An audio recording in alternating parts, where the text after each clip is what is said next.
I did hear some people say things like, I don't believe in this, in this writing quickly bullshit. I also had a conversation with someone, it wasn't exactly heated, but we definitely didn't see eye to eye. And it was a gentleman who said, all this is going to be dust, in 200 years. You're not writing quality literature, you're just writing, ebooks, which are going to disappear. So in 200 years, none of this is going to matter. My response was, do you want people reading your books in 200 years? Do you want to make money in 200 years? And he says, no, because I'll be dead.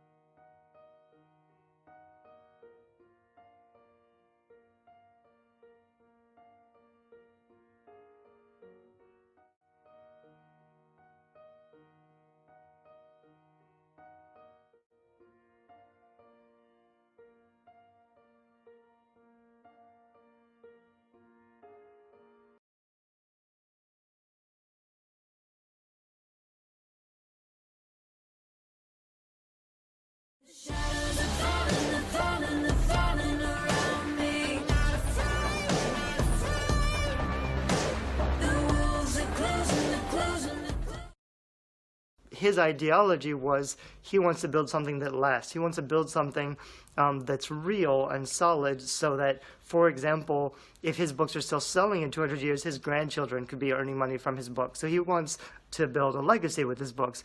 And that's a valuable point.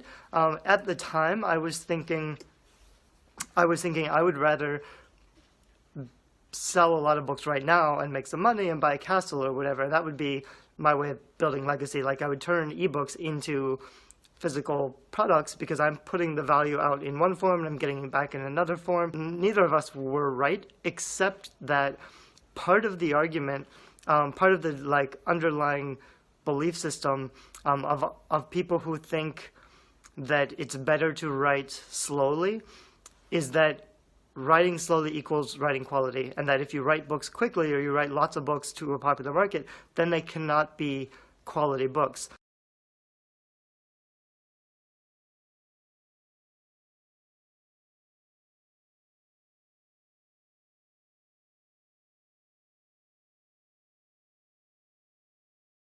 I don't think that's necessarily true, and I see a lot of people who believe in, I'm going to write slow, I'm going to write the best damn book in the world.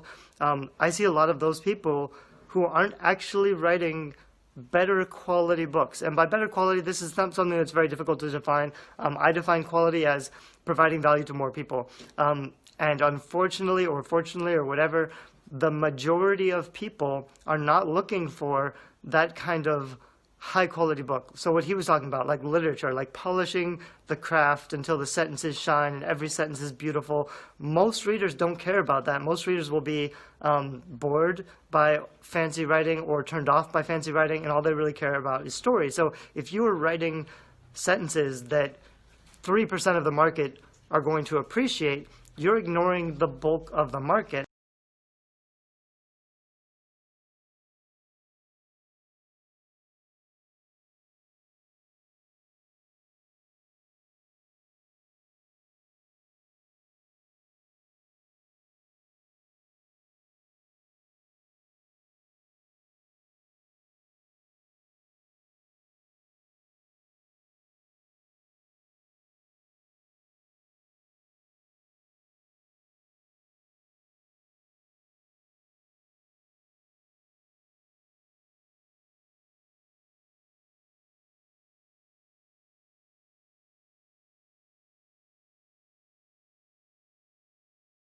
Sorry I haven't uploaded the past couple of times. I'm not going to give you the long list of valid excuses I have for why I have script and why I'm not on camera.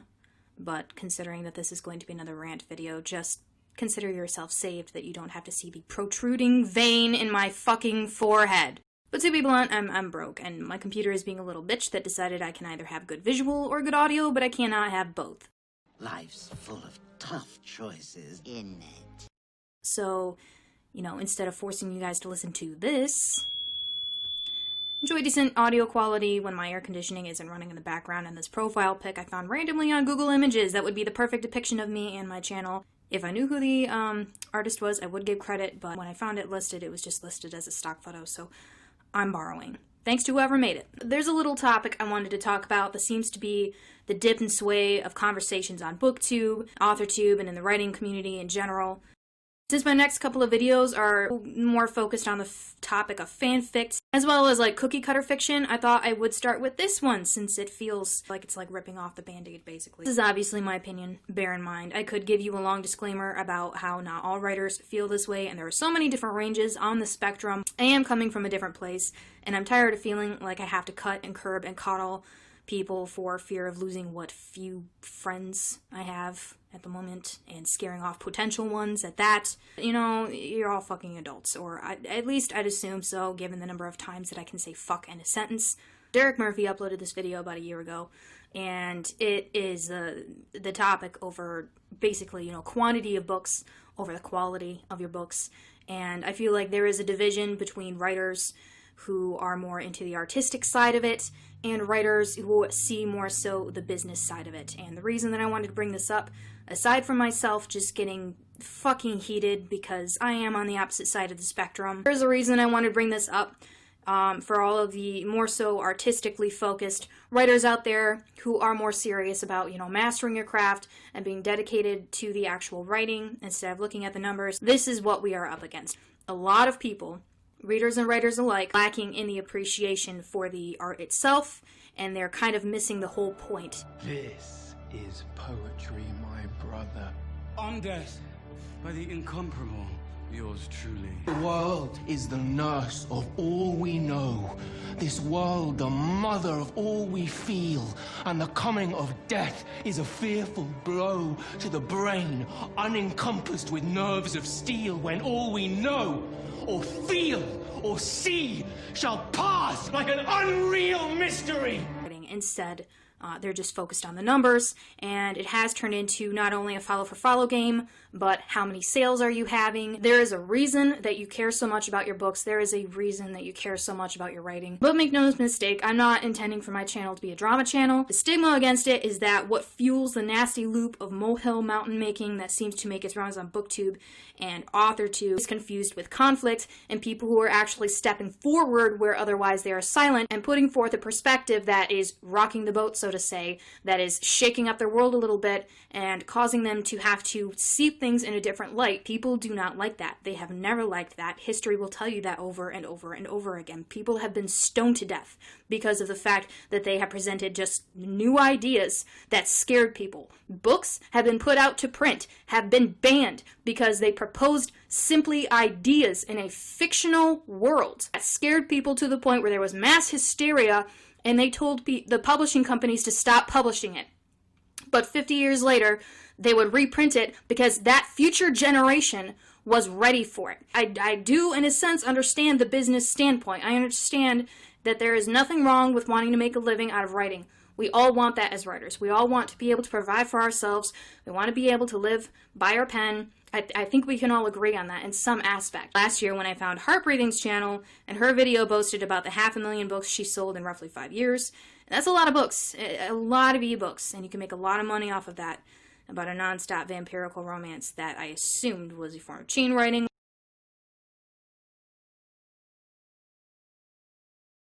Given the topic for conversation and given how he is prattling on about all of these authors that have collectively made a board, kind of reminds me of like on YouTube when you have these businesses that are putting forth all of these videos and they're corporatizing the fucking industry. They're corporatizing it.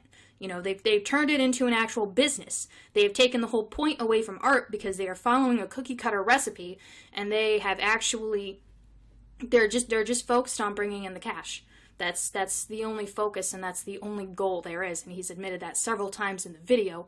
Now, this doesn't always have to be malicious, and it might not be malicious in this case.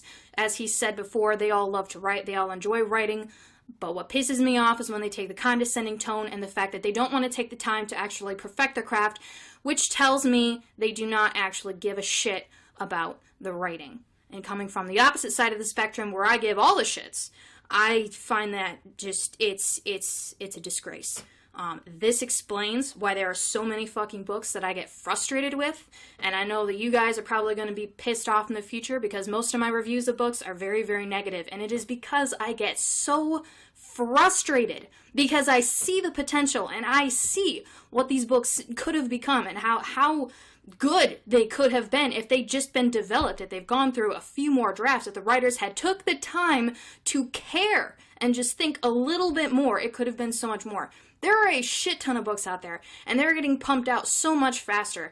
As writers who take our time with the books and perfect our craft and everything, we're not just in competition with these corporatized businessmen of today. We are also in competition with hundreds of years worth of literature that has changed lives, has changed society, changed perspectives in individuals, and formed complete different perspectives, reshaped generations. So Derek explains in his video that while at a writing conference once the majority were indie authors, and one of which had the brilliant idea to create a new fantastical world of characters that other writers could latch their own characters, their own plots, and their own stories to. And this is actually a good idea. I believe that it has worked.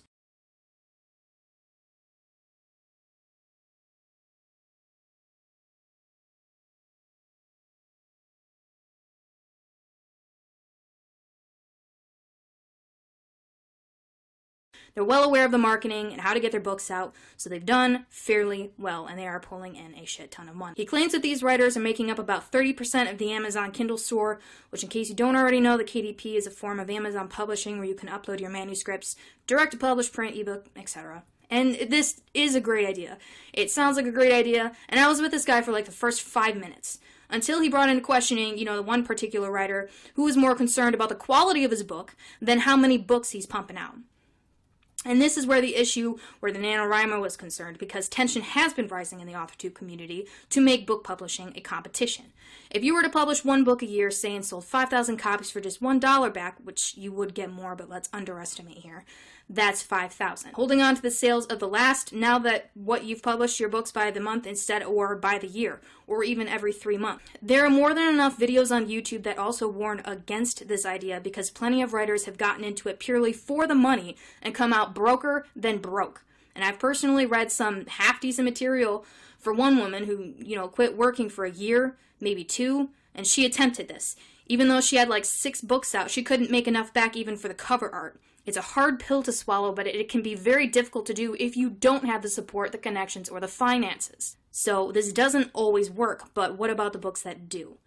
And Wattpad is notorious for fan fiction, which has been gaining headway. Even Inkit has millions of views per book that was written by preteens, but it was the fetish that sold. Not the actual story, not the book, not the craft or the art. It was all about the sex, which makes sense in a way because there won't be any middle graders or teenagers able to get their hands on an actual erotica or access to porn and parents in the room for every PG-13 movie.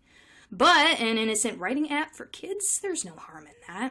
Consumerism has taken writing market in a whole different direction. Writers are being expected to pump out books faster than ever, giving little to no time or room for character development, plot devices, or story form, let alone the so-called polish that Derek mentions. Or even just making your sentences coherent enough and the dialogue to be real enough not to be cringy.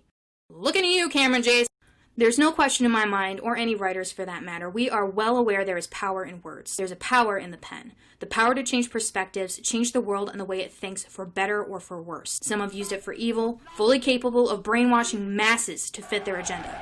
Others have been able to reshape history with their ideas and provide cautionary tales to help even the young think twice about their actions and thoughts. Words can paint pictures, create scenes, and tap into our emotions in the most raw form possible. That is the art of writing. Even back in ancient times when Egyptians painted hieroglyphs, historians documenting everything they could on scrolls and parchment to keep safe for thousands of years. Granted, I'm a fictional writer and I have no plans of changing the world, but I can think of 100 fictional writers that impacted my writing and had an effect on me and my life. From George Orwell to Frank Peretti to Shannon fucking Hale.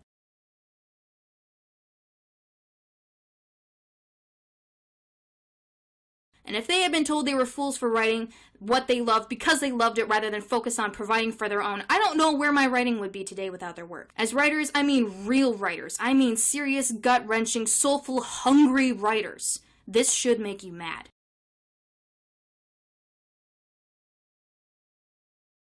or about cringe reading having a purpose, and it does, and you can certainly learn as much from books you disliked as much as books that you like. But if there is no distinction from what you don't want in your stories and where you want to carry it, then we'll still be floundering. I recognize that the whole reason for this argument is between writers who are more career-oriented than craft-oriented. People on one side of the spectrum are going to think I'm silly for spending 10 years on a single book I've been building to perfection when I could have at least pumped out 4 or 5 silly popcorn cells that could bring in enough income to carry the rest of my books along. Writing, like any other art form, can only help us as much as we let it. We have given so much leeway because of the fact that art is subjective, but that's exactly what it is. It is subjective, and everyone can see it differently. You could make the absolute worst into something beautiful given enough imagination. I'm not saying writers can't or shouldn't build a career off of writing, and I'm not saying every writer has to be an obsessive one like me. I'm not even saying that you shouldn't be a businessman or that we shouldn't be reading these books. They still have as much of a right as we do to be here. There's a very broad range on the spectrum. I'm just seeing a growing number of people leaning more towards the materialistic side than the artistic side. We all want to be able to live off of our pen, save a few who are fine with it being a side job or even just a hobby for themselves. And there's nothing wrong with that either. But having this unique gift of perspective as individuals is important, and I think we're starting to lose sight of that. If what we put out in the world can only match up to the superficial, we are doing a great injustice to ourselves, our community, and our readers. We underestimate what we're actually capable of. That, or we're just living out our fetishized fantasies and letting it turn us into millionaires because that's really what everybody wants, right? Everybody's dream is to get that mansion, that yacht, that fucking never have to worry about work again mentality. It's all fucking bullshit.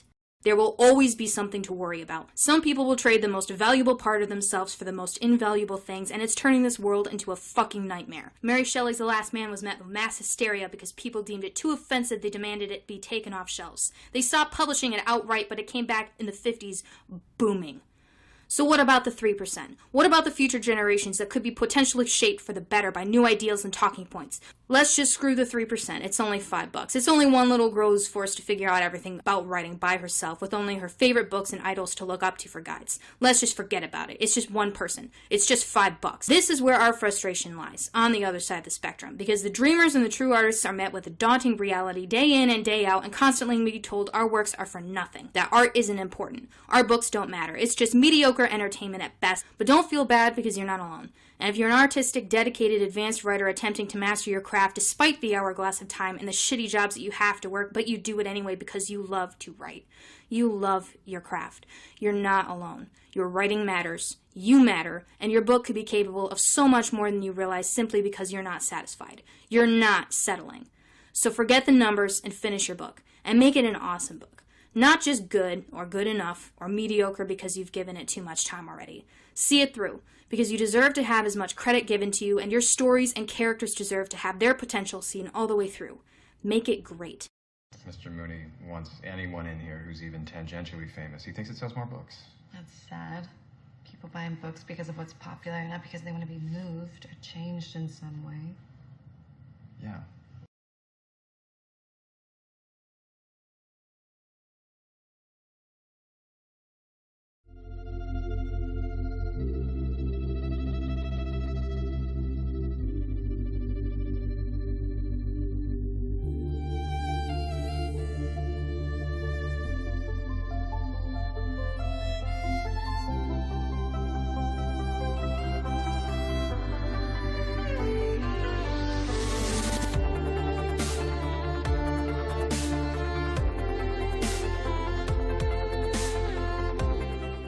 One problem, the violin. Because to do what you do, you've got to be a world-class violinist. Because if you don't, when you're moving around and being thrown around and still trying to play, you end up doing what you did, and that's missing loads of notes. I mean, there were times in there when it was okay, and there were times when it sounded to me like a bunch of rats being strangled. Seriously.